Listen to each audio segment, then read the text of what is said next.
It's episode 305 of The Platformers, a show about games and nerd culture. And I'm back. It's your host, Brian Barnett. And I am the second chair, once again, at last, Chris Cornelly. I'm Lucas White, and my body hurts in places it has not hurt in a long time. You have the contagion, right? No, more like I made the maybe foolish decision to take a bus home. Oh, wow. How long was the bus ride?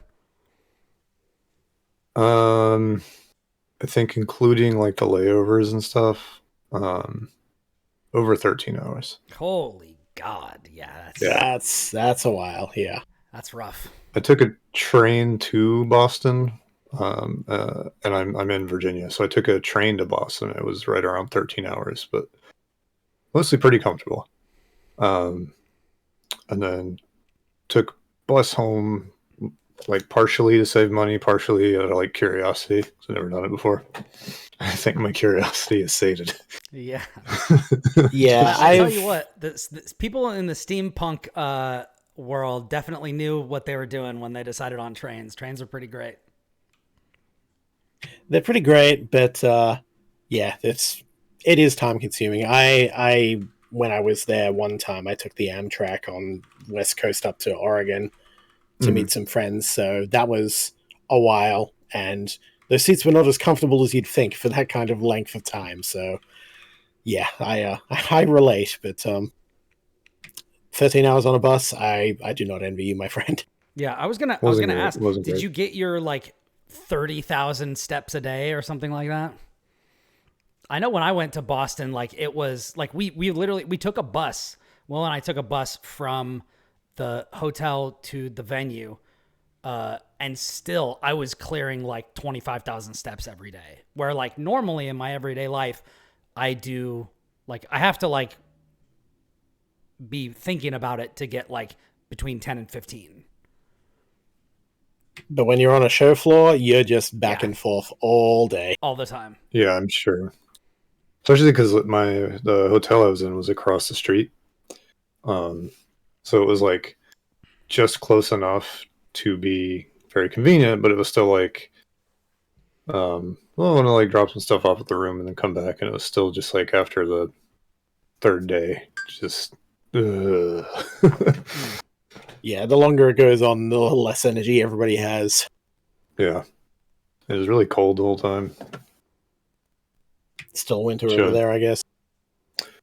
Yeah. Won't be an issue next year, though, because it got bumped to May for some reason or another. But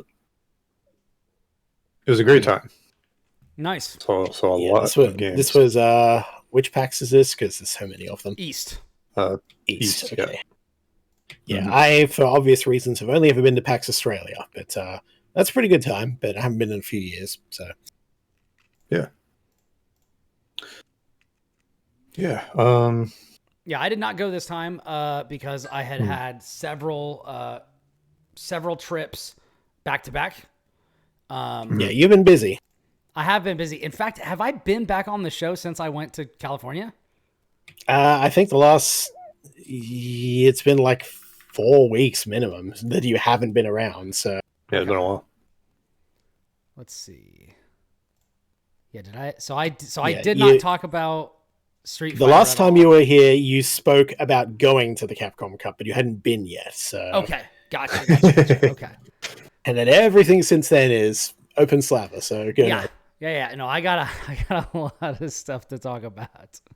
It's been a nice sabbatical. It's definitely been illuminating, as most sabbaticals are.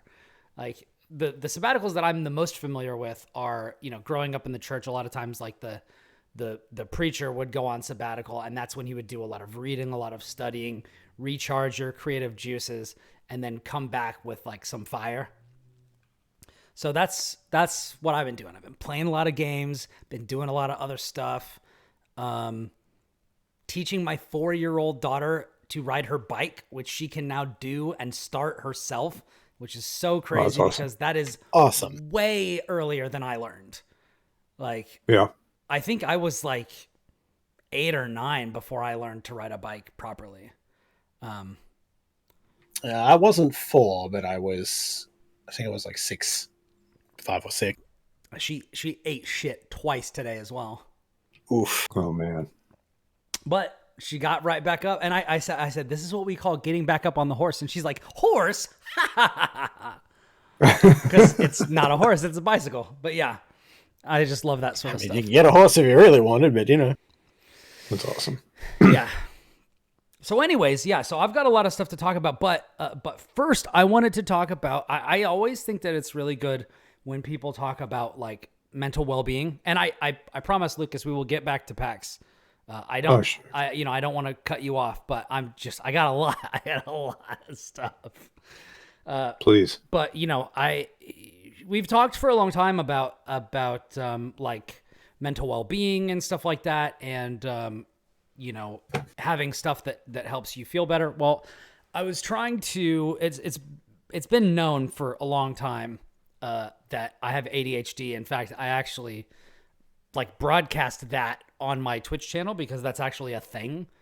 People like to, know if the person they're tuning into might go on a diatribe or something immediately.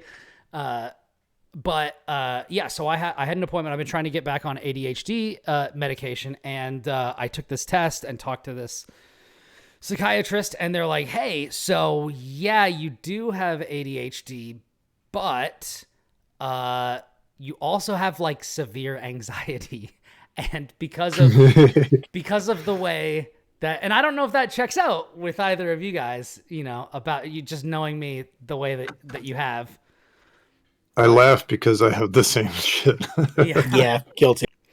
So apparently there's something about Texas. Texas is like a I think they said it was like it's like a cooperative care state. I forget what words they use, but they said it's some sort of a state. So like when you have these sorts of diagnoses, they actually can't treat the thing that you came in for until they treat like the more serious thing, which makes sense if you think of it like physically. Like if I walked into the emergency room because I had a broken ankle and I wanted to get a cast, but I also have like a spear hanging out of my chest, they're going to take care of that one first. Like that, because that's more important. I never really thought about that in like a mental well-being thing. I would understand it if like the person was like suicidal or something, not to get dark or anything, but like immediately life-threatening kind of feel. Yeah, but like just having, I don't know. I mean, I guess anxiety and stress can kill you. Like you can have a heart attack, and stuff like that from those sorts of things. But it was very strange. So they actually got me some medication for anxiety, and it's actually helped a lot. Hell yeah. I had this, a lot of it probably all just, loops back together. It's like one thing will affect the other.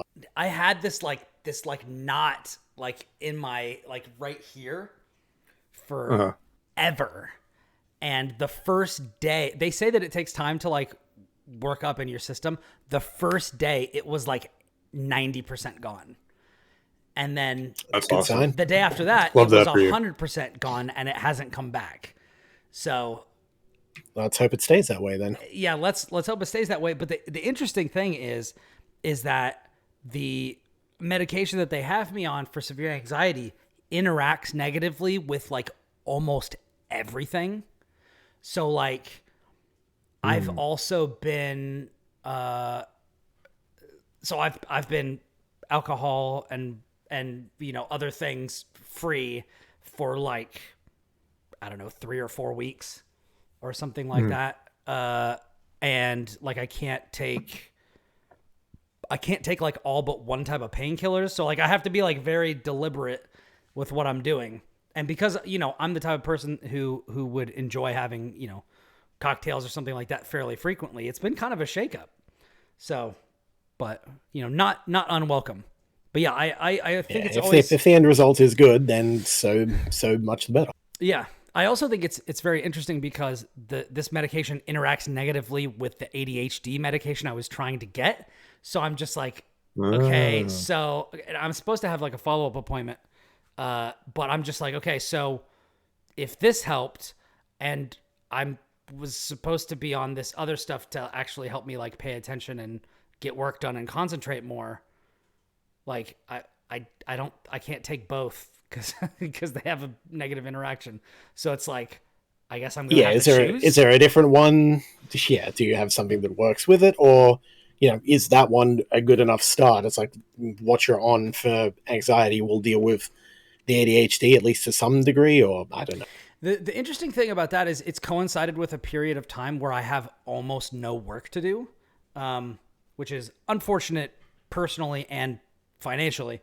But at the same time, like when I did sit down to do some work, I was kind of able to power through. So I don't know, maybe this one thing covers both, or maybe my ADHD was rooted in anxiety. I have no idea how all this stuff works. The brain's a complicated organism. Linked to that. But yeah. Anyways, that's just a little update on me. I always think it is a good thing when people talk about, struggles with, mental well-being. Obviously, being neurodivergent, like I've got a whole other suite of things to deal with. But I think it's always helpful to get that stuff out in the open, destigmatize it, make it so that people are comfortable talking about it. We should be talking about it rather than just sit on it and be silent and power through it. It's like, that didn't work. That has never worked. It's never worked. But anyways, that's what's going on with me personally. But while I was gone, I also, thanks, Mum Jum. Mum Jum said, Brian's got more fire. This should be interesting. And then when I said, you got ADHD butt, he said, you have an ADHD butt, which is true. I do have an ADHD butt. He said, jokes are done. Congrats on finding something that helps, which I appreciate. Hell yeah. But yeah, so picked up myself a new Dodgers cap while I was in Hollywood because I was flown out to Capcom Cup to cover the most lucrative Street Fighter tournament or fighting game tournament of all time. Did either of you guys see anything on this? So I didn't watch the tournament itself, but I'm aware that the prize pool was significant. Like winner takes $1 million, and then the rest of the pool is also $1 million between everyone. So Re-Res TV, pretty thanks for solid. the follow.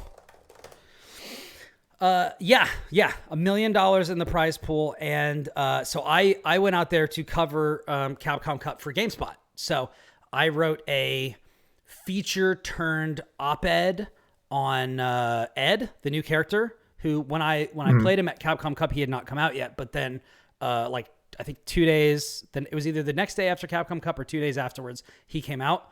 I met a really awesome group of people from Capcom and from a couple of other places. Met some people from Razer. Met some of my favorite fighting game commenters of all time. Got to talk to Tasty Steve and Rob TV. And legends. Yeah. Which was funny because I've been following Rob TV since he started doing his listening to white music for the first time YouTube series, which is incredible. If you've not seen it, go watch that. It's gold. And a lot of times I would like respond to them because he did like Welcome Home by Coheed and Cambria, which is my favorite band. And he would ask questions and I would like answer them in the comments, or, he'd be talking about something like that. And I mentioned like in the YouTube comments, like my band that I used to be in. And then since then I've actually joined a new band, which is we're getting some stuff going. 6 songs are done. We just need to head into the studio and record them. And then we're going to start playing shows. Yeah. But, nice. But yeah, so I got to talk to him, but when I talked to him, I was like, he was like, "Oh, hey!" Like we talked for a while and hit it off, and then he was like, "What's your Twitter?" And then he handed me his phone, and I searched for it, and then he saw the picture, my profile picture, and he's like, "Whoa, this is you?"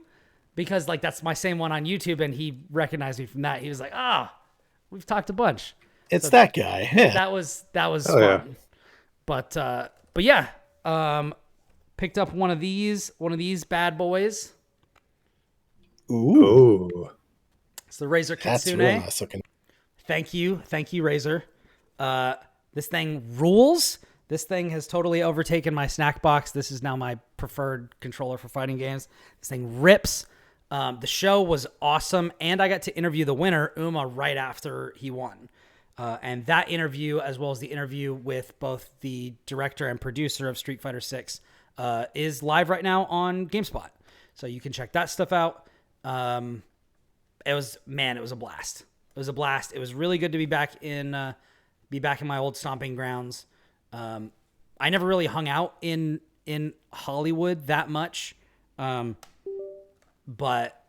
because I grew up in Orange County, and then I went to college in LA, or just outside of LA. So I spent some time in LA, but not a ton. But it was still really good to be back home. It's still less relative familiarity. Yeah. And also, like, I know, like, I was staying off of, like, Hollywood and Vine. I was walking the Walk of Fame, like, all that sort of stuff. Like, I was very close to, like, a lot of stuff that I'd been around, just not that much. Because it was always, like, a real drive to get there. But yeah, that was Walk awesome. of Fame is so weird. It really is. I forget what I was there for. It was some preview event or whatever, but I hadn't quite realized it's literally just a normal sidewalk, just with all the stars on it. Yeah. I always kind of had it in my mind as like something different. I was just like, oh, this is weirdly like mundane. A big event, like an actual tourist attraction or whatever. It's like, no, that's just sidewalk. Just a sidewalk. And also, like, some people have more than one star. So, like, I was walking along and I saw somebody's star, and then, like, 20 feet later, I saw another one of their stars, and I was like, wait. I actually took a little video of it. It was like I looked down, and then I just walked a little bit, and then looked down again, and it's same person. It's crazy. But, yeah, it was fun. It was fun. Also, I found a really great donut shop, which, like, man, I really miss. Being in Houston, it's difficult because growing up in Southern California, there are killer donut shops, like, everywhere, and you just can't.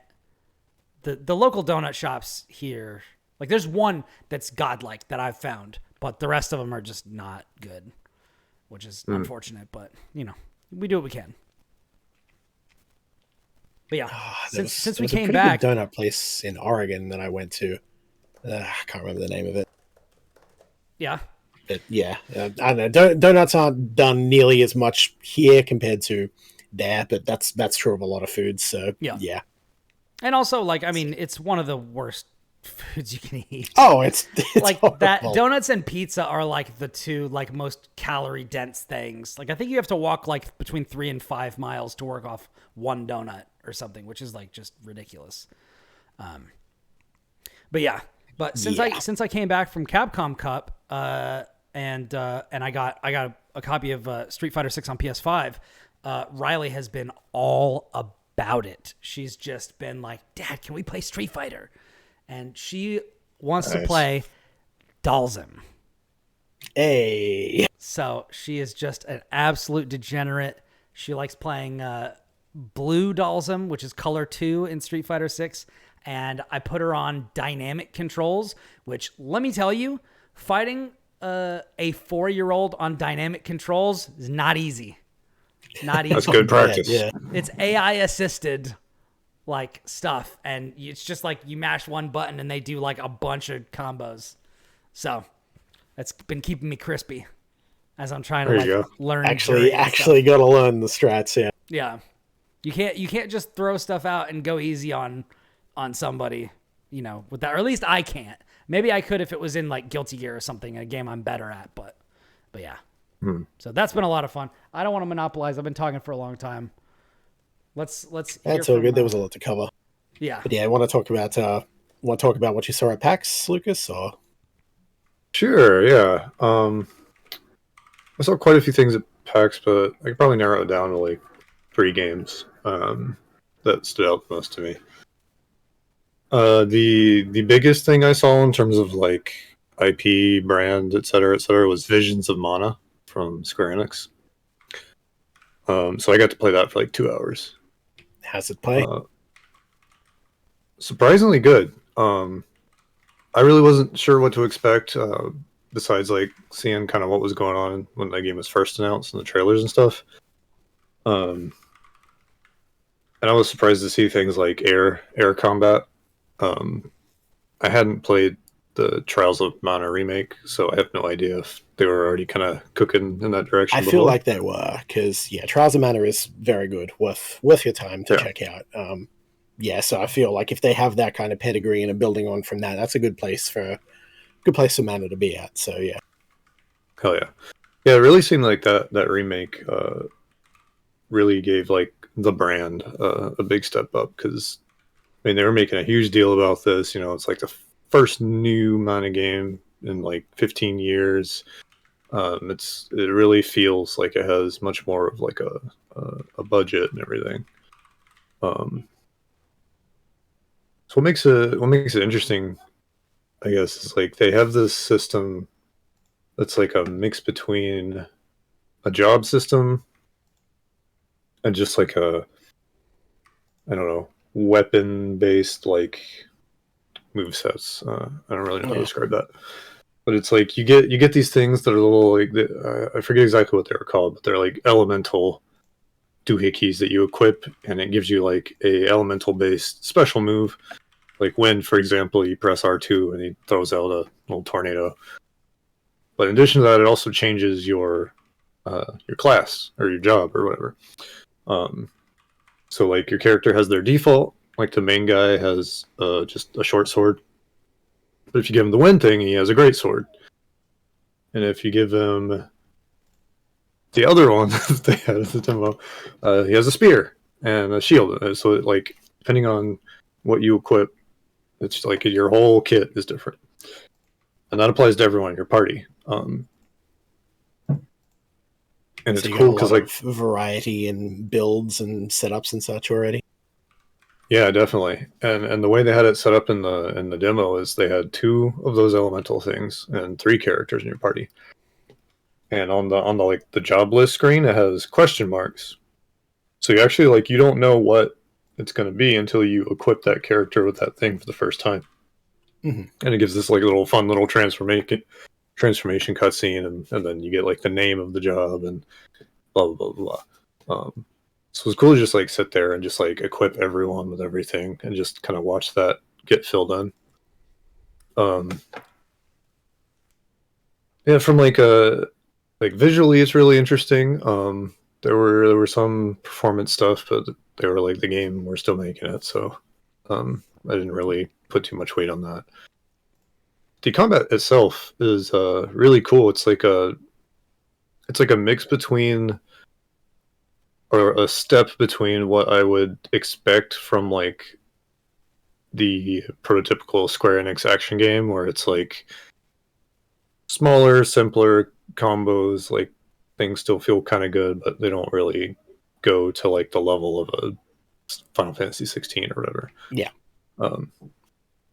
So like a step in between there. And what I mean by that is like there's your light button attacks, and you can hit light until they're done, or you can hit heavy. And depending on the character and the class they're playing, there can be some variation in terms of like how many times can you press heavy. Like greatsword, you can only press heavy 1 time, just a big old swing. But you can also charge it. And then there's also stagger commands, which I guess just for reference, I'd point to like Devil May Cry, where you'd like press attack and then wait a second and then press attack again, and that would change pause combos. Yeah, exactly. So most of the characters had that for their weapons, and it was only 1 move, and it typically seemed to be like a launcher. But the interesting thing there is you could kind of put it wherever you felt like in their like main string. So it was like I could do XX pause X or XXX pause X. So I could kind of like pick and choose based on like what was happening in the middle of the fight, where to sneak that in. And I thought that was really interesting, especially because some of the like elemental abilities can do things like either like keep an enemy in the air, or put them up there. So it was like based on what my teammates were doing and kind of where I was at with like my understanding the controls and everything, I was actually able to like sustain some air combos for a lot longer than I kind of thought I would be able to in this game. So I thought that was pretty sick. At one point, I was just like, the demo was fairly short, and I had gone through it once and then another time, and so I just like sat in this field area at the start of the demo and just sat there and like labbed out what I couldn't do. I was just like messing with the buttons, and a couple of people were just watching me, and it was as cool. many air juggles as you can. Yeah, it was really cool to like play a game where like mana games have been typically a lot more simple than that, just because they're usually like 2D and stuff, almost like Zelda kind of. Yeah. So just sitting there and like being able to like find space to tinker and discover things just in the combat system was really cool. Nice. Yeah. Yeah, I definitely think you'd like Trials of Mana if you go back to that in the interim. But yeah, that's promising. That sounds like it's a good direction because, yeah, the Mana games in general are just one of those, off-brand Square series that just never really quite got the same level, but had their own little charm to them. So, yeah, it's always good to see them come back. Yeah, it's like there's you always hear from the Mana fans, but you never know quite how many of them there are, and there's literally dozens of them. Yeah. You see it go up and down. They do things like, oh, you remade Secret of Mana, and people were kind of like iffy on it. But yeah, Trials seem to do well, and then this seems to be their like, all right, we're back. We're going to give it the big try again. Yeah, and Trials, like the original SNES version, was like the best game in the series, more or less. It was either between that or Legends. Legends? Yeah, the PS1 one. And Trials originally was like never localized, so when it got remade, there was a fan translation that's been floating around forever, which I played. Mm-hmm. But yeah. So yeah, it's cool. An official localization, and actually, it's like, hey, if you put it out worldwide, then worldwide people will buy it. Novel concept. No kidding, right? But yeah, so that was cool. That had a lot of charm to it. I really enjoyed it. So next up, I played what I think a lot of people were really calling like the game of the show. It was a game from Apogee is publishing, and it's called Lucid. And it's our buddy Cam representing for what? One. Yep. Cam was there, hung out. He was really excited about Lucid 2. Everyone was really like this game. So 2 years ago was the first time I went to PAX East. They had this game, and the guy making it, he was making it by himself. They kind of were like tucked away in the Apogee tent, and they were just kind of like grabbing people who they thought would like her, like, hey, come check this out. And he showed it like a video of it off. And then, since then, he's had a Kickstarter, and I think like they gave him some people to like help him make it, and he's quite far now, and it was playable for the first time. And man, this game, it's like a mix. I think the easiest way to describe it is like it's a mix between Mega Man X and Celeste. I can see that. I'm just looking at now, and just instantly, it's like, okay, yeah. Yeah. And it's a Metroidvania on top of that.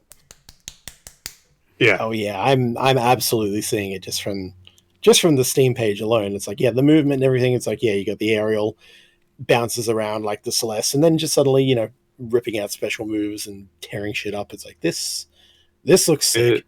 Okay. It feels so good. It's like this guy has his inspirations, but it's like he was able to like not just put them together in interesting ways, but every individual piece feels so like spot on. It's like he was able to translate like this is what the games I like feel like up here, and then he made a game with pieces of it, and it all just feels perfect. Like that's dashing around like Mega Man, and then there's like air dashing, and then like with Celeste, there's like opportunities to like kind of jump off of things, and so he kind of like mixes those two things together. And he's got his own like original stuff in there too, but just the way it all comes together, like it just feels like just incredible to play.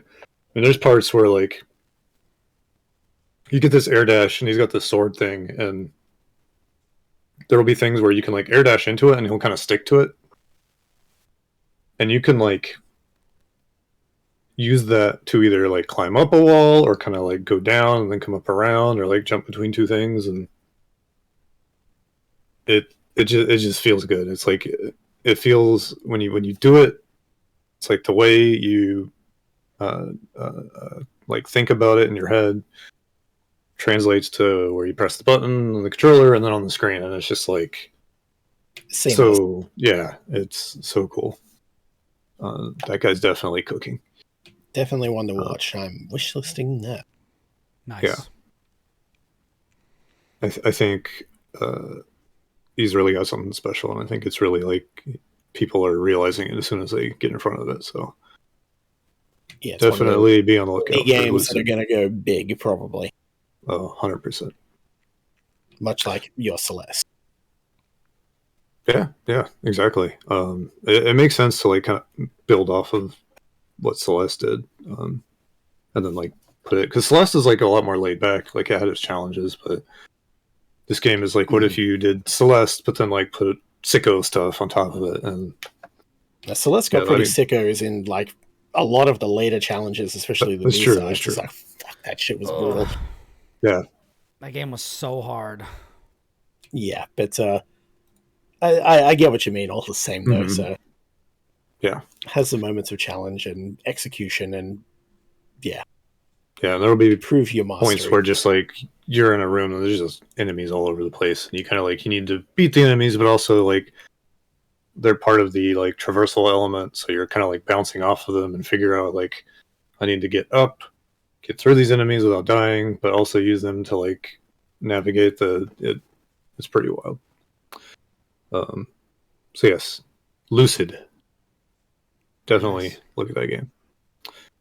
Game number 3 is a game far more degenerate than the first two. All right. So this game is called Freaked Fleapit. I hope that came through the way my voice, because I Freaked did the id, yeah, freaked Fleapit. This was from Critical Reflex, which I think is the publisher. It's a Japanese game. That is a awful name. Yeah, but like it makes sense. Degenerate. Okay, yep, I see. Yeah, so it kind of does the thing that like Evernights did last year, where it's like pseudo Persona inspired dating thing. So it's like a dating game plus like Crypt of the Necrodancer. 100%. I can see it instantly. Plus just completely unhinged. Like I don't even know how to describe it, because it's not even like I can say like, oh, it's like anime, because it's really not. It's like it's Japanese and the voices are Japanese and everything, but it has this distinct, almost like old Newgrounds cartoons, almost that brand of just like loud edginess. It's like the premise is like you're just this kind of like milquetoast anime protagonist guy, or visual novel protagonist guy, but you're like in hell, and you're stuck in this room in hell, and there's these like people who kind of like manage things, and they're just completely batshit crazy. And their VO is just completely over the top. They're all just like, their normal tone of voice is like screaming. And there's like this one lady who's like she's like a engineer or a scientist or something, but she's just completely off her rocker. And there's like the person who's like the tech person, and they're more quiet, but they're still, just humanity is not part of their deal.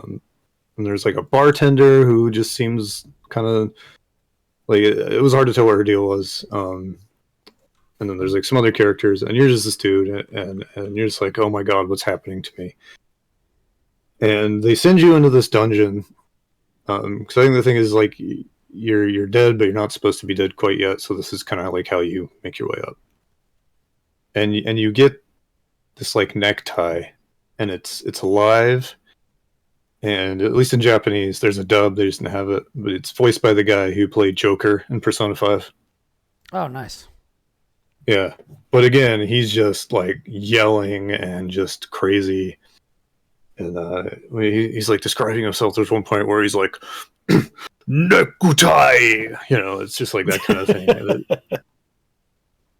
And you the go through horrific the necktie dungeons from Disco Elysium lives on.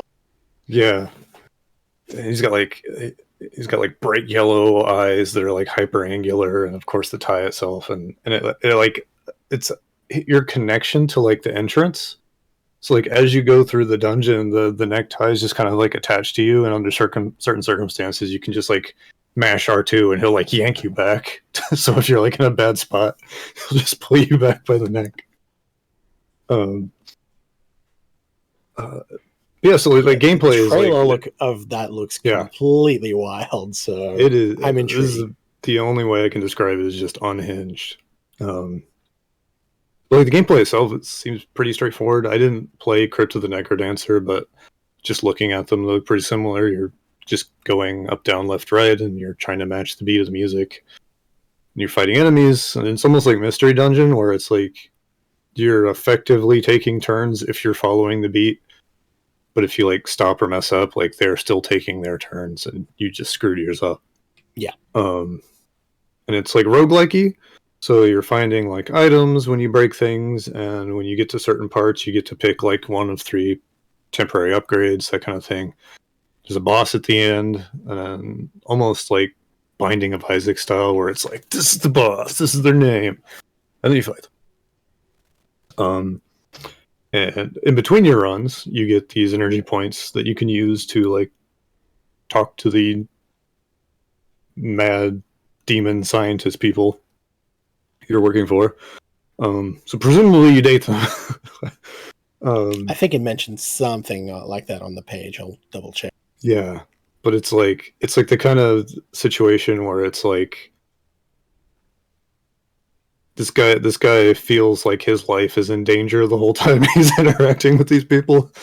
So date feels a little, stretch, and I'm sure it like goes to God knows where when it goes on, but like you get these like it does art seem to have pages. the same aspect to it. Yeah, I think you pick one and they'll potentially escape purgatory with you. Who knows? Yeah, something like that. But like one is like I talked to the mad scientist lady, and she had me find these ridiculous cake ingredients, and then I bring them back to her, and it's like she's making a cake, but then it's like it cuts to this like full screen art thing, and the main character's like in tears because he's so afraid, and she's got like knives and she's cutting the cake, and there's just like speed lines, and it's just wild. I think on the Steam page I saw the exact frame you're discussing. So, okay, good. Yeah, fair enough. Yeah, like the music's really cool. Like visually, like there's colors everywhere. And the art for this is incredible. Yeah. This looks wild. I did not want to put it down.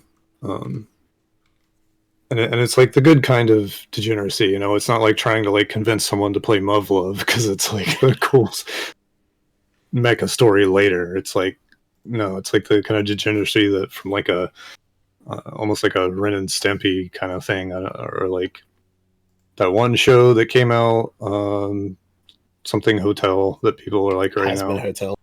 Has been hotel, yes, those kind of vibes. Yeah, that was instantly the vibe I got. Also, I was today years old when I found out about Muv-Luv. I feel like we mentioned it at least. Was it on the show or was it something else? I feel like it came up in a discussion with like a friend of the show, Timo, not that long ago, where we were just like, dude, the balls it takes of those developers to gaslight their entire player base for an entire game is, yeah. That's a whole thing. That's a whole thing. But yeah. So again, the name of that game is Freaked Fleapit, and that's definitely like my sicko pick of PAX. Yeah, it's on the wish list. Yeah. So I think played plenty of other games, but I think those were the 3 that stood out to me the most. And I was there. I met Will in person. That was cool. First time. So yeah, first time. So imagine when he's on next, I'm sure he'll have some highlights he wants to point out too. For sure. Yeah, that was PAX. Fun times. Nice. My whole body hurts. Speaking of some cool mashups, I've actually been playing one that is kind of freakishly my stuff. If either of you want to take guesses on what recent release might be a mashup of things that are exactly for me. I will give you a hint. It's not like some super under the radar game. Like it's a relatively like known release. Within the past month or two? Month or two. Oh man. I don't know, because I know a couple of games you've mentioned playing, but I don't know if that's them or anything like that. But It's is not Capcom the yo-yo behind game, this is one? it? The yo-yo game? What is this? Is there a yo-yo game? The one the Sonic Mania people made? Oh, The one. Fuck, I can't remember the name of it, but Penny's one. I think. Oh, Penny's Penny's Arcade something. No, but I've been told that I should play that. Awesome, but I'm terrible at platformers. Yeah, so. actually. Oh shit! No, it was Miles Luna that told me about that game. Penny's Big Breakaway. That's the one. Miles Luna told me that I should play Penny's Big Breakaway, I think. And I've been meaning to get to it, but I have not yet. But yeah, that is a pretty good one. No, it's Prince of Persia: The Lost Crown. Oh, Because it is a Prince of Persia game, which I love Prince of Persia, but it's old school Prince of Persia, which is very much like Metroid. So and I hear great things about this one. I did not know this, but if you buy the game and you get the day one launch bonus, it's a custom outfit costume from The Warrior Within, which is one of my favorite games ever made. It also has the original Sands of Time outfit, which is not good, and that game is not as good. The Warrior Within is the peak, the pinnacle of that series. I know a lot of people would fight you on that one, and I understand, but yeah, that's a whole discussion for another time. It's not. I don't. The only argument I have ever heard anyone make against Warrior Within is that it's edgelordy, and that's not an argument.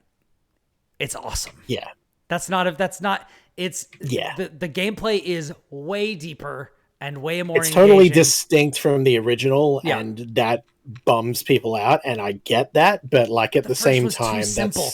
The first one was too simple. Warrior Within made that combat really pop. And then the combat improved dramatically, and that was a big deal. So and the vibes are immaculate. The Dahaka is dope. The island is sick. I really liked the one where they tried to reboot the first time in like 2008, 2009, whatever that was.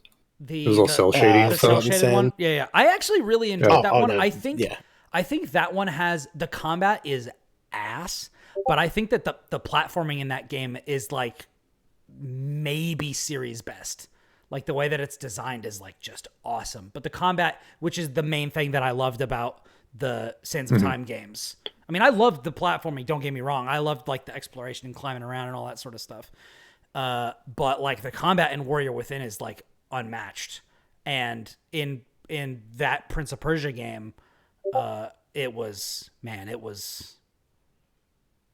just ass. It like basically almost didn't exist. It was really a disappointment. But the interplay between the characters was great. Anyways, but we're talking about The Lost Crown. The Lost Crown, yes. Which I hear has good combat. It does have good combat. It has really good combat. As a matter of fact, I just unlocked. I think it's bizarre that how late you unlock the like training mode. Like this would So you can't actually combo or lab things out until significantly into it?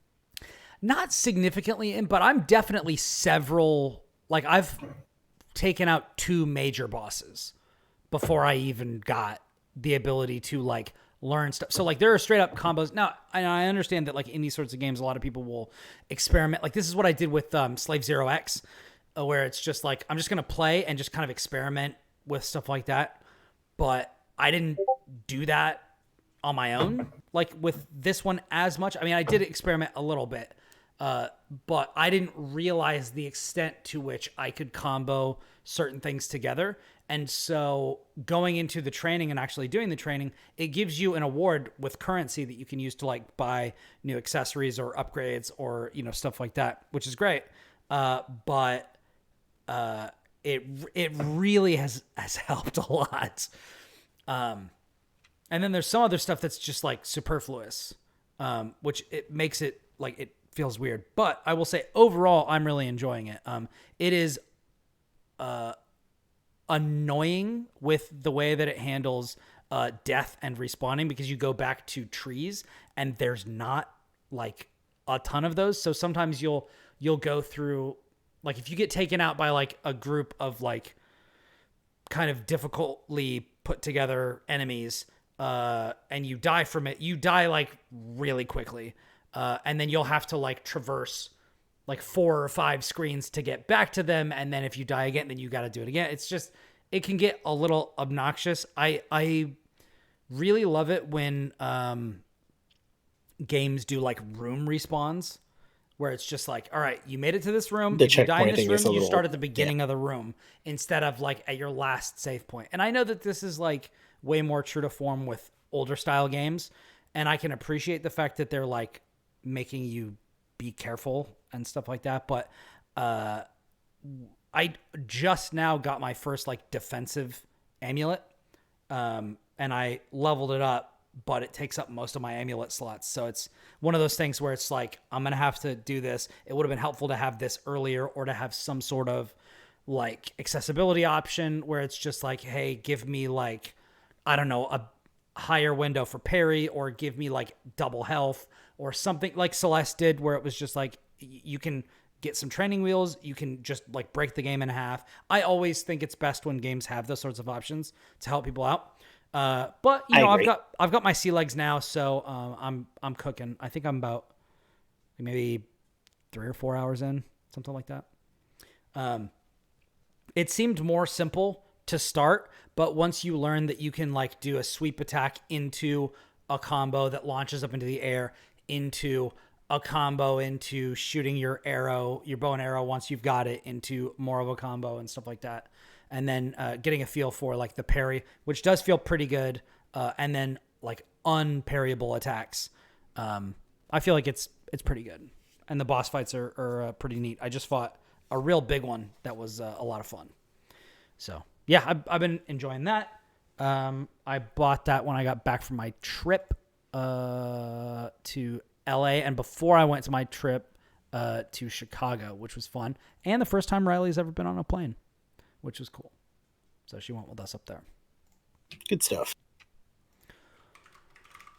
So Prince of Persia Lost Crown, recommended so far? Yeah, I dig it. And it looks really good. Yeah. I've been playing on Switch, and it looks okay. This is like the first game where I actually think it looks better on the big screen on Switch. Typically, like when I'm playing a game, I'll put it up on I'll dock it, and on the TV, it'll look like a little kind of muddy or whatever, just because it's the Switch. And then when I play it on in handheld mode, which is how I play most stuff on my Switch, it looks better because everything's all condensed and you can't tell how low res it is. I feel the exact opposite. Like it looks good on the small screen, but docking it and putting it up on the big screen, it really looks good. Yeah, I think this one was designed more with the bigger picture in mind because it was multi-platform release. So yeah, but I do recommend it, and it's not that much. Like I think I got it for like, I think it's like $35. Yeah, it's relatively budget. Yeah. Certainly compared to Ubisoft's other offerings of the year. Yeah. Ha ha ha ha. Yeah. But I recommend it. I think it's good. That's been one of Good the things stuff. that I've been on lately after I beat 2 games that I will talk about maybe later this episode, maybe next time. But yeah. Fair enough. Chris, do you got something you want to talk about? Yeah, I suppose I'll pop in and say in the last few weeks since we last talked, I did finally roll credits on Like a Dragon Infinite Wealth. Oh, man. So, wow. And that took a while. I think my playtime was approaching 110 hours, but I was thorough. I did not everything because that game is monstrous and it has, the extra new game plus stuff if you paid for it, which I did because I didn't realize because I'm an idiot. But nonetheless, yeah, I'm my absolute buffoon, yes. But I did like every side quest. I did the main, as I affectionately dub it, Yakuza Crossing and the Pokemon spin-offs. Played them through to completion. Did all of that. Got like all of Kiryu's like memoirs stuff where he went back through the memories of the series and was like, oh yeah, I remember that. I remember that guy. And yeah, played it through to completion. That game rules. That game fucking rules. There's nothing else I can say to do it justice except for, that is one of the better ones, even among a franchise that I quite adore. And I'd have to really start, looking really close at where if I were to start ranking it or comparing it to the others in the series, it would, I'd really start pulling weeds and such. But it's like, I don't know. At the end of the day, it did a hell of a lot. It managed to do all of it pretty well. There are parts where it almost feels like it's just too much and certain things don't feel like they have the time to properly flourish. But yet at the same time, they didn't drop any balls with it. So it's like, I can't complain too much about it, right? But like, oh man, I never want to play a game of that. I think they need to scale them back in terms of size going forward because damn, that was so much. But yeah, game's incredible. Loved it. Excellent. Probably better if you're a fan of the series in particular because they do a lot with the Kiryu side of things and going back through the various things he's done in the full series, like retrospective almost, because this was very much set up to be like the final ride of Kiryu, right? Like, I won't say whether or not he actually makes it out, but like from the start, it was very much a case of, we brought him back. This is supposed to be Ichiban's story. We brought him back. This is very much the last time, and it works because they're bouncing off each other and, helping each other out. And it works narratively, thematically. The characters and such interact really well. Like, it's really good to actually see, Kiryu actually have a party, be part of that, rather than just have to take everything on himself, which is, again, big part of the actual story and such. But, just end of the day, it's like, this was the celebration of Kiryu. He will probably not be playable in the future ones. We will see, maybe. But, it was just a hell of a game, and really thoroughly enjoyed that one. So, nice. I will get the rest of you to play the full Yakuza / Like a Dragon series at one point, I swear. It's going to happen, Brian. I'm staring at you. You are welcome to try. But yeah, it is pretty wild. I don't really have anything to say about Like a Dragon because I've only played the preview for The Man Who Erased His Name at PAX West, I think. But yeah, I do think it is. It's a lot because I'm playing two other games right now that are like 100 hours plus, and I'm just like games. The vast majority of games should not be anywhere near this long, and especially given that we got big RPG. Like this is the month/year of RPGs, and just every game I'm staring at right now is just like a big RPG. I'm like, no, I'm not touching any of you. Yeah. You can sit down. You can wait until I've recovered from Like a Dragon. You fuck off. Yeah. It's really, really important to pace yourself with those things. Find a good rhythm for yourself. and don't burn yourself out. But I've also found it incredibly important to have smaller games to play on different platforms. So like right now I've got one big game that I'm playing on PS5, one small game I was playing that I beat today, one big game on PC, one small game on PC, and then like that same small game and Prince of Persia on Switch. So it's like I have like when I really want to sit down and dig into something, I've got my PS5 and my PC, and then when I want to just do like a little something, I've got something on all those platforms that I can just like jump into for a couple of minutes, or when I'm like watching Seinfeld or Always Sunny or something like that. And that's been really, really helpful. And I'm going to get into one of those soon, but I wanted to, if I don't know if Lucas, you had anything to say about Like a Dragon or any of that. I have not played Like a Dragon. Maybe someday. My other big project has been Rebirth. Yeah. Yeah, how's that been going? Hold on, I think the more that's one of the 100+ hours games that I've been playing that I was going to talk about. I don't know if quite in a place where I have much more to say. It feels like there is a huge chunk of the game that It's very much like a dragon game. yeah, it's like that, and it does just kind of like more or less follow the original story with like a little extra meat here and there. So I don't feel like I've hit the point where things start to get like rebirthy again, to lack of a better way to put it. Where the plot ghosts show up effectively. Even though they can't anymore, but yeah. There's been like a couple of interesting spots, but I think I'll have just a better picture of what I think a little later. Yeah. I think I'm beating it soon. Oh yeah, I'm very early. I just got it. Yeah. So I'm I think 2 or 3 hours in. Something like that. So there have been a couple of things that have happened where I was like, what? I think it opens on those, right? Yeah. It opens on one of those. And I was like, wait a second. And so I'm trying to figure out what's happening. And for those who've played the original Final Fantasy VII, I have been excited to have some stuff from the original, some light from the original shown on this one early. For example, in the follow-up to the Calm section, the recap of 5 years ago follow-up, I'm satisfied with. I'm enjoying that.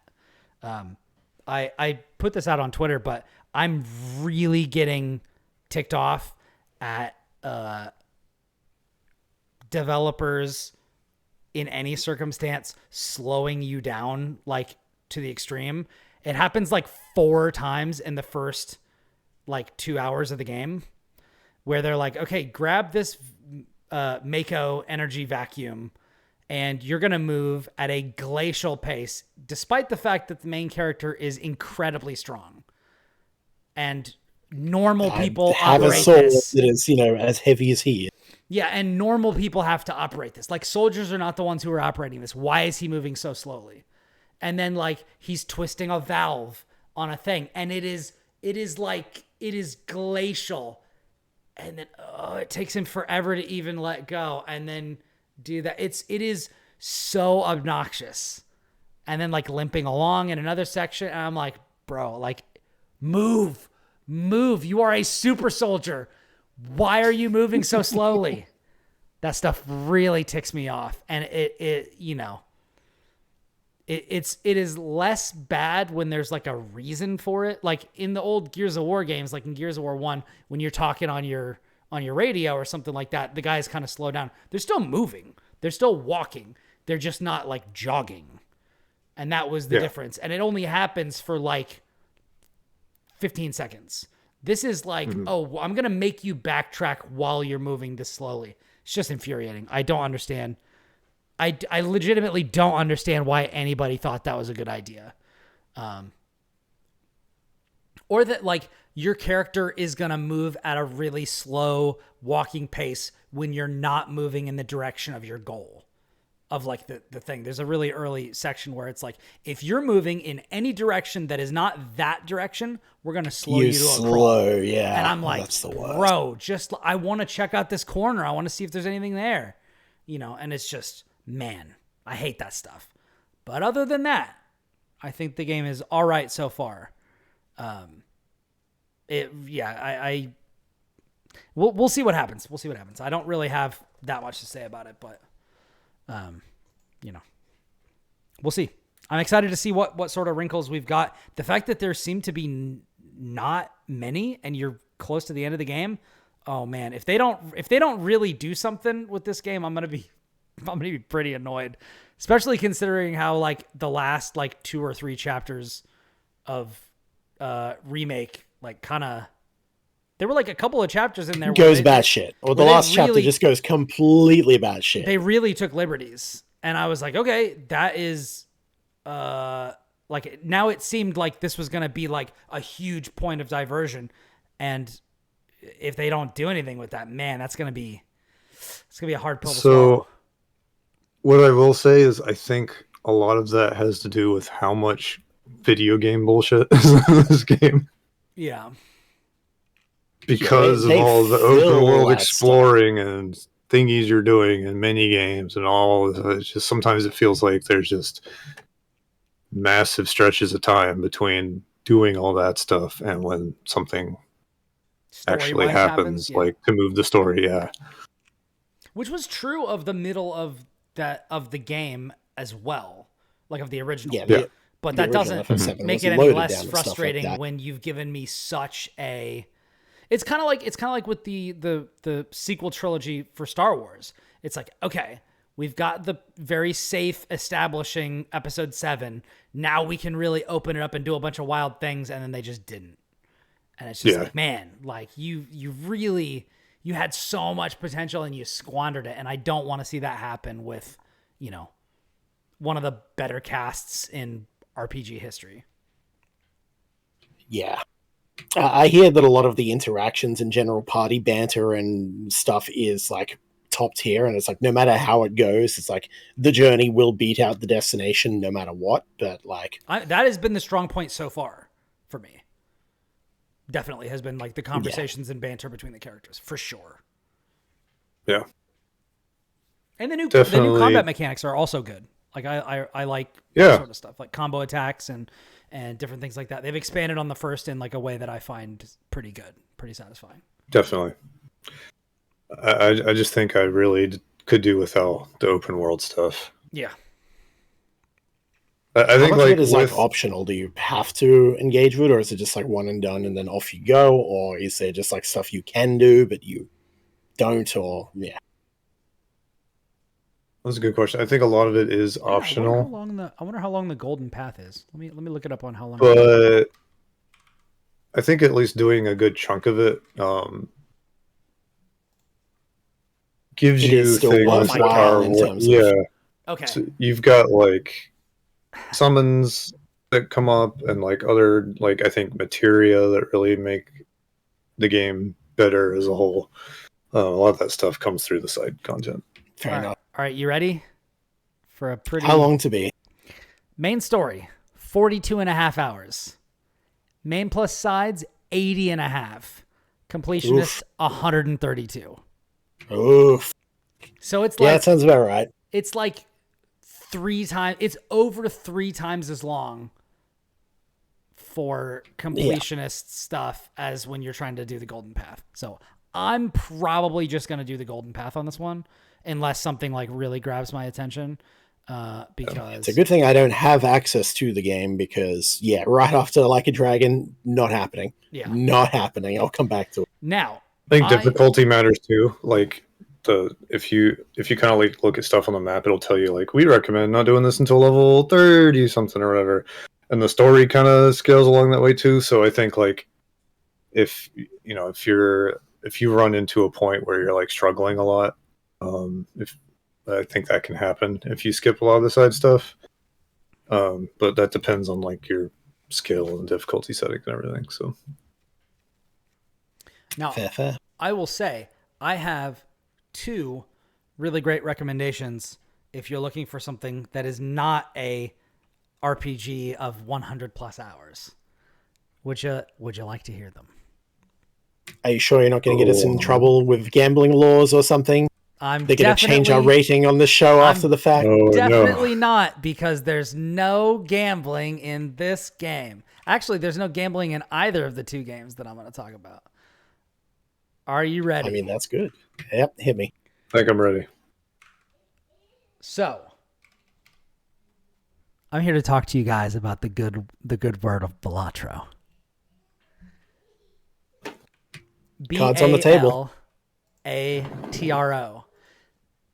This is so around this time last year, I said, "Hey guys, I'm playing a roguelite deck building indie game, and it's my current game of the year." And oh boy, we got another one. I played a deck building roguelite, and it is my current game of the year. Previously Wild Frost, now Balatro. Now Balatro. Now, Wild Frost didn't end up clinching my game of the year, but it was still in the top 5 even at the end of the year. I think Balatro is better than Wild Frost. It is not. Okay. It is not as hard. It is still challenging, but I have now truly, like, I beat the game, and then I've beaten every stake in the game up to gold. So there are a lot of stakes. Hold on, let's see. Stakes, Balatro. Let me actually count them. So there's stakes. There's 8 stakes. So white stake is the base difficulty, and then every stake above that is adding additional hard modifiers. So this is kind of like it's not an exact 1-to-1, but this is kind of like beating Hades with like a maximum heat sort of a thing. So on base difficulty, let's zoom out and I'll talk about this. So this is a poker game, but it is highly modified and like amped up to the extreme. So it is not, you are not gambling, even though some people have erroneously rated it adult or mature or whatever, and gotten it kicked off of some storefronts. I think it's back, or it is going to be back, or something like that. But yeah, I have it on. I got a review key for this on Switch and Steam. This is what I was playing when I was in Los Angeles, and it's a good thing that I finished my work, because this game has basically just absorbed all my life until I beat Gold Stake. But when you play a card, so you're playing through like a roguelite. So you have a certain score goal that you need to hit, which is determined by the value of the hand. So let's say you're playing high card. You don't have any special hands. Are you guys familiar with poker at all? Yes. Okay. Yeah. So you've got your high card, you've got pairs, you've got 3 of a kind when you have 3 of the same card, 4 of a kind. Full house is 3 of a kind and a pair. And then there's flushes, straights, all this sort of stuff that you can do in poker, you can do in this game. And depending on how difficult the hand is to get, the more points it's worth. And you have to clear a certain point goal to beat a round. And you will have a certain number of discards per round, and you will have a certain number of hands that you can play per round. And that changes based on the difficulty, that changes based on the deck that you are using, and that changes based on like different power-ups that you can buy on your run. So like there's a voucher system where you can spend let me back up. As you proceed, your score goals will get higher and higher, and if you can't beat them, then that's it. You got to start over with a new run. But at the end of it, they will give you a seed for that run if you want to try that run again exactly. The only difference is you can't discover and unlock new things during that run, but you can play it as many times as you like. And they have a really easy, like, just click on the thing and it'll copy that and you'll paste it back in when you do the new run. So it's like super easy to do a seeded run if you want to. So as you go, you will have a certain number of things that you can acquire. After every round, you will go to the store. And based on how well you did, how many hands you have left over to play. So if you beat the first round on the first hand, you like discard, get a really great hand, clear the point goal. You'll get some cash based on how many hands you have left. And then if you have a certain amount, you'll start accruing interest on that and you can develop like your economy and stuff like that. When you get to the store, you can buy card packs. Card packs are ways to add new cards to your deck. So you can be like, all right, I want to have more aces. I open a card pack. I've got 3 cards. I can pick one. There's an ace of spades there. Now I have 2 aces of spades and 5 aces in my deck, which means you can start playing 5 of a kind and stuff like that, which is worth way more points. There's also tarot cards that you can pick up that have certain functions. One of them, like the Lovers, will turn any 3 cards to the heart suit. So now I've got a bunch of other hearts in my deck. So getting a flush of hearts is easier. Then there's like different types of cards, enhancements that you can get. Turn a card into a foil card, which means that it gives you 30 more chips every time you play it, which makes it easier to get to the score goal. There's every hand you do has a number of chips that it will generate, and then a number of multiplier that it will multiply them by. And if you add malt to your cards, that adds 4 times the malt. And then there's polychrome cards, which do, instead of additional multipliers, it's multiplicative multipliers. So take your entire score and then times 1.5. Then you can also buy jokers, and jokers go up in like this little top section, and those have like unique functions that they can do. So like, if you like, a joker will be like, a really easy one will be like, if you make a pair, give you an extra 50 chips. And then there's like really crazy ones where it's like, play an enhanced card. So like with those extra chips added to it or extra malt added to it, there's one called the Vampire Joker. Every time you play an enhanced card, it takes the enhancement off the card, but adds multiplicative multiplier to it. So if you just keep using tarot cards to enhance your cards and then play them when you have a Vampire Joker, it just keeps getting amped up and amped up and amped up, and then your scores just go nuts. So what I'm hearing is you sat down to play poker with a Yu-Gi-Oh deck. I guess. Yeah. So it is about doing the most ridiculous thing. So the way I beat Gold Stake was actually not playing any. So I played with a square Joker where when you play a hand of exactly 4 cards, it adds 4 chips to the total, and then it adds that total to your hand. So every time I played 4 cards, it would increase the amount of chips that it was adding to my hand. So every time I played a hand, I was playing 4 cards. And by the end of the game, it's adding like hundreds of chips to every hand I play. And I had other jokers that every time I did a specific thing, it would like increase by 1 and then add that total to what I was doing. So I was just like, I'm not even playing hands. I'm just playing like a high card. I'm just like, I'll just play an ace, and it's giving me like an obscene amount of stuff because there's another card called Supernova where it adds multipliers to your hand based on the number of times you've played that hand this run.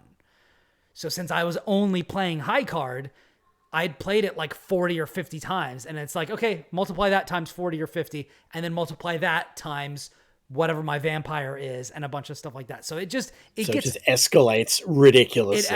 It escalates ridiculously. And as you beat the game with different decks, so like there's the red deck gives you 1 extra discard. That's just like a standard deck function. The blue one gives you 1 extra hand you can play per round. Then there's another one that gives you start with $10 with the yellow deck. Then there's one where you start with 1 fewer hand, but you have 1 extra joker slot. And then later on, you get into really crazy ones like the checkered deck, which is my favorite, where diamonds and clubs don't exist. It's only hearts and spades. And you basically have 2 full spade suites and then 2 full suites of hearts. So it's really easy to get flushes with that deck. And then there's one called the plasma deck, where it's, okay, at the end of every hand, it balances your chips and your mult before it calculates your thing. So like chip generation in that deck is way more powerful than it is in the game, in the rest of the game. So it's just like, there's tons of stuff that you can do with this. And there's 8 different difficulty levels that you can do to get to the end. And man, it's just, even after you beat, like there's 8 antes, which each consist of 3 rounds, and there's bosses that have different effects. So it's like, okay, there's one where it's like you don't have any discards at all. And then there's another one where it's like, after you play your first hand, every other card you draw is face down, which is really hard. But there's, all kinds of modifiers to this. It's fantastic. It's absolutely 5 out of 5. Yeah, I've heard nothing Masterwork. but astonishingly good things about this game, so I'm looking to pick it up myself. It's really, really stupid how good this game is. Like I will say, a bunch of people, I've been talking to a bunch of people about this on Twitter, and like people are like, hey man, should I get this before I go to like this work conference that I'm going to? And I'm like, okay, yes, but also super no. Like if you have any work you need to get done, if you have anything else you need to get done, be careful. Be careful, because this game is... Because it will eat you, okay. It will... This is like... So this, to me, is like Vampire Survivors. Like, it's like that... It's like that level of like, I'm gonna do another one. Like, I've stayed up so late playing this game. That's awesome. It's great on Switch. I got a second key on PC because I wanted to see how it was with mouse controls. I highly prefer it with mouse controls. It's so much faster to click through. That said, it is also really great on Switch. I would not dissuade anybody from doing it. I just prefer on games like this where I can quickly like click around. I prefer to do that, but having it on the portable form factor on the Switch is how I played most of it before I switched over and then replayed it. But yeah, I beat that a couple of days ago. Well, I beat the highest difficulty a couple of days ago. And it's fantastic. Truly, truly, truly fantastic. I'm really excited to see if the modding community gets a hold of this, because there are 150 Jokers in the game that each have like unique things that they do.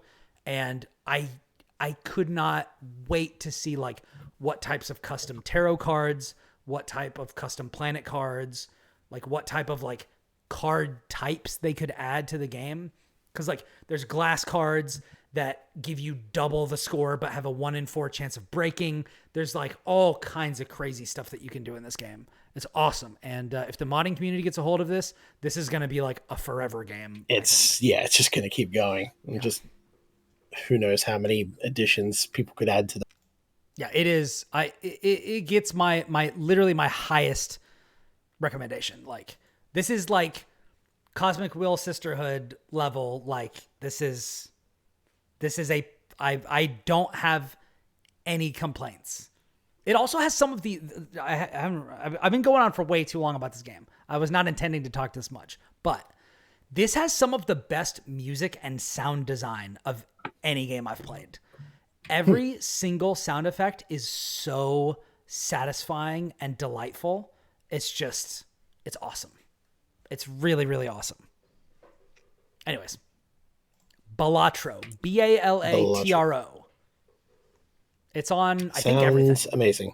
I think it's on everything. Yeah, I was considering picking it up on PC. I was going to look into the Switch port. I might still just get it on PC because mouse control. But yeah, I've been meaning to get it because everyone has been raving about it. And so, yeah, fair enough. Good stuff. Good stuff. So what was the other game you had to recommend in that regard? The other one is a game I also got a key for because it just came to PlayStation, and that is What the Golf. I've heard of that one as well. I just beat this today. This is so silly and so delightful and so wonderful. I adore it. It's super cute. It makes no sense at all, and I love that about it. It is like every game. It's pretty crazy.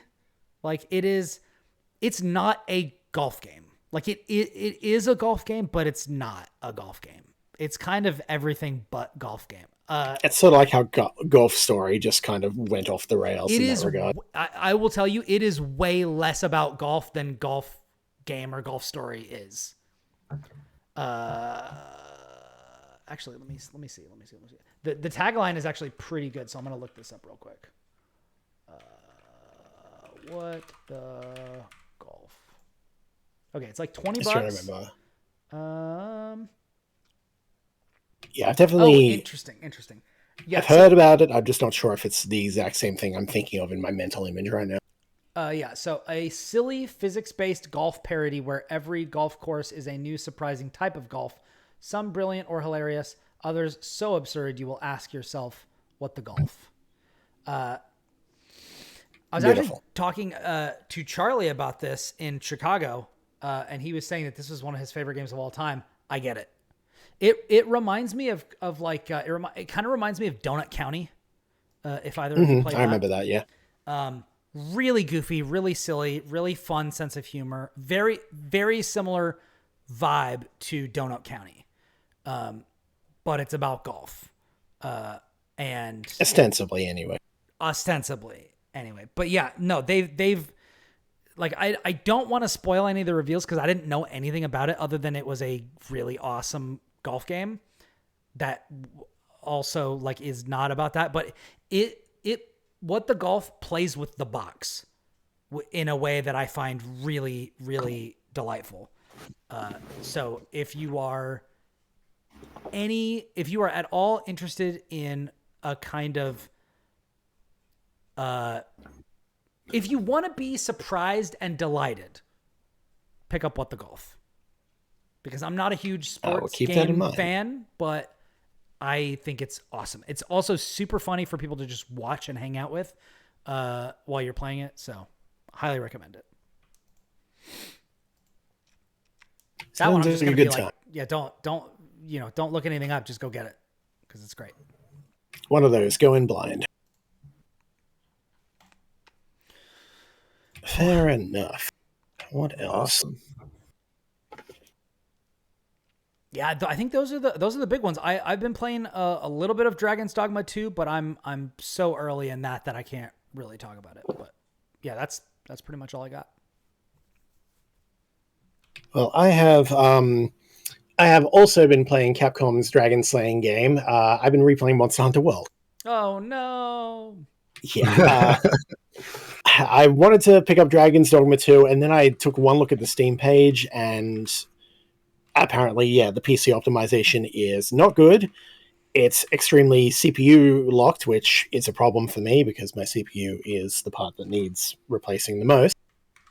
And yeah, there's a whole page of friggin' extraneous microtransactions, which are pointless and stupid, and it's like the DMC5 ones all over again. I don't know what the hell Capcom is doing.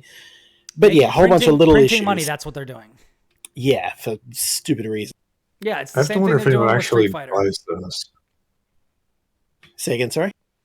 Sorry, I wonder if anyone actually buys those, because like that's the question. That's kind of been going on is like they seem to. It's almost like they're checking a box for somebody and then like implementing the most pointless ones they can possibly think of. Somebody might buy it. It's extra money. It pleases executives. Who knows? Yeah. But yeah, it's dumb. But point is, yeah, it's a game I want to get into. I have not had the opportunity to do so yet. So instead, I was replaying Monster Hunter World. Nice. Yeah. Which is still great, by the way. A lot of people have been talking about the performance issues. It runs immaculately for me, but I also know that like my computer is newer than a lot of other people's. Yeah, my CPU is too old. I know for a fact that if there's any problem with it, then that's gonna just tank it for me. Yeah. Plus, it has Denuvo on it, and Denuvo just has never interacted well with me in any way, shape, or form. Yeah. So, yeah, I was actually shocked that it runs like perfectly for me, but I'm definitely like one of the lucky few. It seems like a lot of people are having issues. Yeah, which is weird because I almost got it on PS5, but then like that's not the key that I got. So yeah, I hear like the expectation that it'd be jankier though, right? Like to some degree. There's jank in terms of actual gameplay mechanics and such, and then there's jank in terms of terribly optimized for PC kind of feel. Yeah, that's fair different. enough. The actual gameplay itself, it has a lot of that old school mentality, to my understanding. Again, haven't played it, but and that was part of the charm, both of the original and of this one. Yeah. So I'm definitely keen to check it out once it's had some updates, and probably once I get a new PC coming soon, hopefully. I swear. But it's kind of like FromSoft, yeah. where it's just like the games are good, they're just not like super well optimized. Yeah. And then hopefully we they can don't tie it develop up them later, for PC. Yeah. Another Capcom's year, actually another been doing terrible. pretty well with that lately. Yeah, generally pretty good, but yeah. Seems to be the case of a lot of Japanese developers in general can tend to not be the best with the PC ports just because it's not the primary market, but who knows? Yeah. Although hopefully that's changing. Hopefully. Definitely seems like that much changes in the air, but yeah. Cool. That's all I got. Yeah. Anything else? I don't believe so. Probably more next time, but I can round us off with one thing that I've been threatening Lucas with for weeks now. So. Oh yeah. Okay. We have to, just because I have to. So everybody involved, what the hell do you know about Super Robot Wars? Well, so for me, Super Robot Wars is like a fairly, I don't want to say it's fairly simple tactics RPG because there's like a lot of numbers and stuff going on, but like in terms of like how complicated what you're doing and in the actual gameplay gets, it's pretty simple. Yeah. But then it's like got it's a crossover with like all kinds of mecha shows. It puts like real robot mecha and with super robot mecha.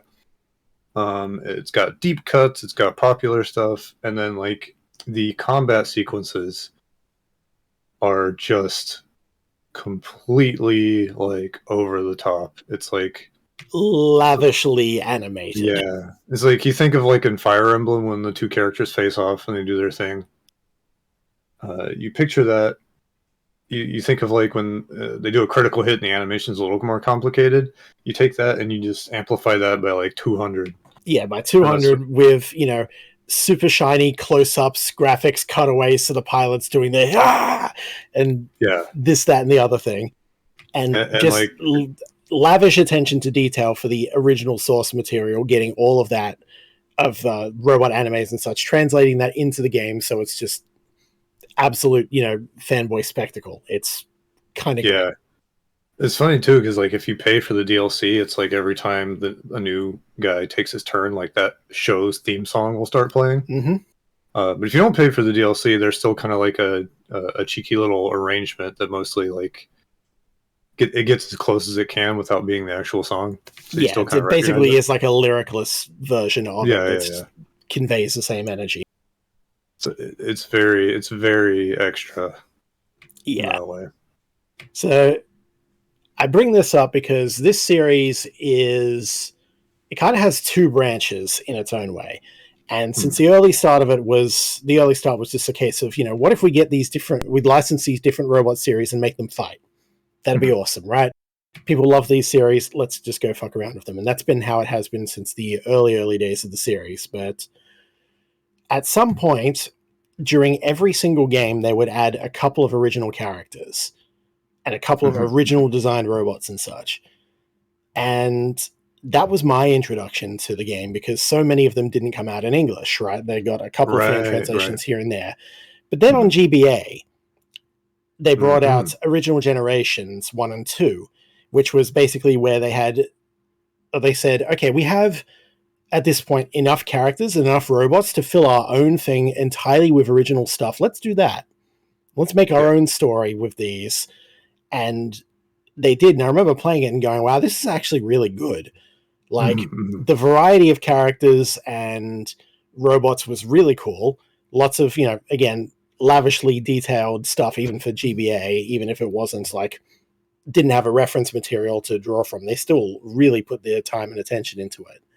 Yeah. And the story, I remember being actually really good for what it was. It had a lot of different moving parts and different power sources and crazy bullshit going on, but it all pulled itself together pretty seamlessly. And I was like, yeah, this is really good. So fast forward to more recent years, and they've actually been getting proper official English releases, first in just Southeast Asia with machine translated stuff, and then eventually Super Robot Wars 30 has a Steam release. So yeah, so I was playing SRW 30 for reference for a little while ago, and I was enjoying it, but something about it just felt off to me. And part of that is just because, again, it's a crossover series that focuses heavily on the source materials and animes and how they all interact. And I didn't have that much affection for or knowledge of a lot of the Focus series, and that tends to be, a lot of them is just like, a Super Robot Wars game is only as good as the series that are featured in this one, if you happen to like those series. Yeah. And I didn't really care for a lot of the ones that are being displayed in 30. But there was more to it than that. Something about it felt off. I wasn't 100% sure why, but I was still enjoying it enough to go, I want to try and capture that feeling I had with those original games I played. Was the story better when it didn't have to rely on all the crossover stuff? When I don't have to rely on series that may not be very good to begin with, which is often the case. It's like, they'll source series that are just trash, but they have robots in them, So can they really be trash if they have robots in them? Be honest. Given value, okay, there's trash with robots, there's good stuff with robots, right? There is slight. It's like the thing people say about pizza. There's no such thing as bad pizza. It's like, yes, there is, but there absolutely is. I've worked at a pizza shop, I can tell you this. But yeah, so I don't know, something about Super Robot Wars 30 was just not clicking with me, and so I decided I'm just going to go back. And rather than go to the GBA ones, so the timeline goes that they had 2 games on the GBA, Original Generations 1 and 2. There's and then timeline. Yes. Oh, of course.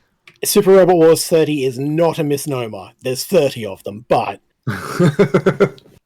yeah, so after Original Generations 2, they decided to remake both those games on PS2 with better animations, a few additions, like an entire guidance section, a few additions to story, adjustments, balancings, or whatever, and then put that out on PS2. That one never got released in English, but a fan translation came out sometime during the pandemic. So nice. I happened to look that up and saw, oh yeah, it's good. And so I installed that and have been playing that instead. And it is so much better. It is so much better than Super Robot Wars 30 because it leverages the actual strategy stuff. And I realized what it was. The strategy portion of 30 is non-existent. It's there for the spectacle. It's there for, convenience for stringing these different plot appearances and scenarios and such together. But the actual tactics was very minimal. It was just big robot, throw, biggest attack, done. The ones on GBA I remember being a lot tougher, and this one is tougher still.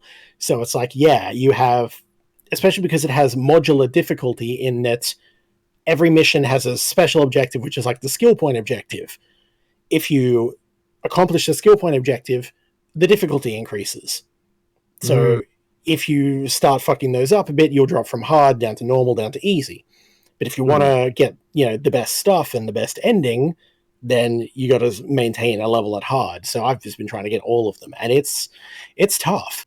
You really got to actually make use of terrain, which you don't have to do in 30. You've got to really position things, really use your spirit stuff, and really cut it close in a lot of objectives and stuff. And it's so much better. It's so much better. And so I'm enjoying the gameplay of that one more. And the story is better because it doesn't have to rely on these other things. And the characters are, more interesting and likable. And it's great. I'm having a blast. So, nice. Yeah. So I put down Super Robot Wars 30, and I'm now playing Super Robot Wars Original Generations on PS2. And that is what I have been doing in addition to Yakuza and a bunch of other side stuff. Yeah, it seems like what happened was like Super Robot Wars was going and kind of doing its own thing, and people got more and more interested about it over in the West. And during that time, I think like it was starting to also kind of build a reputation for its difficulty. And I feel like around the time they started doing the translations in Southeast Asia, which I believe that's the localization team that did those. I believe it's the same one. Yeah, it's the same people. Yeah. It seems like around that time they were like, oh, well, I don't want to speak for what decisions were made, but the difficulty definitely started like going down. Like I think they introduced choices, like difficulty options that were more and more generous, and then there's like five difficulty options in Super Robot Wars 30, and I played on hard, and it's still just like laughably face roll with level scaling and such. It's like yeah. So I think that definitely looks like that kind of was just a pivot overall. I've heard some like horror stories about like the one on like PSP and some of the other older ones as far as like how hard they can get. Yeah, they can be pretty brutal, and save states are a recommendation if you're playing any of the older ones on less legitimate hardware. Every game should have save states. Every game should have save states. But yeah, that's what I've been doing and chipping away at that. So going through. I'm like 2/3 of the way through OG 1, and then this again has like 1, 2, and then 2.5 bundled in with it. So, but it's a great time. I'm sad I never got to play it originally back when I was really keen on it. So, glad I'm getting to it now. Yeah, I'd say like anyone that's into like mecha stuff, even if it's just like Gundam. Your series has probably been in a Super Robot Wars game, and it's probably way better done than you'd expect. Yeah, they are really cool games, and they're worth checking out. Even if you kind of have to look to find one that hits the pitch you want in terms of like tactics and stuff. 30 will be the easiest because you can just go and buy it on Steam. But there are several fan translations all the way back to the original, which was a Game Boy game, I believe. Yeah, it was. It was like 1992 or something. Yeah. They've been doing that for 30 years, which is just wild to think about. Mm-hmm. And the funny thing is, even in the crossover, the stories reflect that. Like, I realized at one point, it's like they're referring to things that I thought were, like, this is in SRW 30. They were referring to things I thought were referring to the anime stories, like certain things in Gundam or whatever. But then characters started interacting as if they knew and were familiar with each other and talking about past events. I'm like, are you telling me that the crossover timeline is itself canon with the actual timeline? And it wants you to know all of them? It's wild because like they take the plots of the series that come in, and they squish them. Yeah, they blend them together, and they do a pretty good job of it usually. Yeah, and they fit them in the world of SRW. So it's like the overall timeline of the world, and then it's these stories also somehow taking place in that world. So they'll talk about like the Universal Century 100 Years War and stuff, and it's like that happened at the same, like Evangelion shows up at one point. that's in there. Yeah, I literally have Amuro interacting with Ryoma from like Get a Robo and shit as if they've been, helped each other out in the past. It's like, whoa. It's wild. It's nuts, and it works. Like they do a pretty good job of like making it semi-coherent. So I can't completely dismiss SLW30. It does some pretty impressive stuff in that regard. It's just,